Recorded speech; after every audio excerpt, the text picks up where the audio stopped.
Hello. आज हम बात करेंगे आईवीएफ प्रोसेस के बारे में। मैं आपको एक सिंपल तरीके से समझाने की कोशिश करूंगा कि आईवीएफ प्रोसेस क्या होता है, कैसे होता है, उसमें क्या किया जाता है।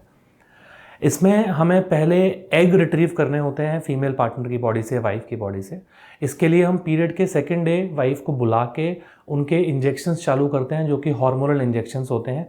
ये इंजेक्शन साधारण तौर पे 10, 11 या 12 दिन लगते हैं। उसके बाद बेहोश करके एग्स को हम लोग बाहर निकाल लेते हैं। प्रेफरेबल क्वांटिटी 10 से 12 के बीच में होती है। अगर इतने एग्स मिलें तो एम्ब्रियो बनने की संभावना, गुड ब्लास्टोसिस्ट बनने की संभावना ज़्यादा होती है। जिस दिन बेहोश करके एग निकाले जाते हैं उसी दिन हस्बैंड के सीमन सैंपल से स्पर्म रिट्रीव करके फर्टिलाइजेशन करवाया जाता है और इसके बाद ऑब्जर्व किया जाता है कि ब्लास्टोसिस्ट या फिर एम्ब्रियो कितने बन रहे हैं।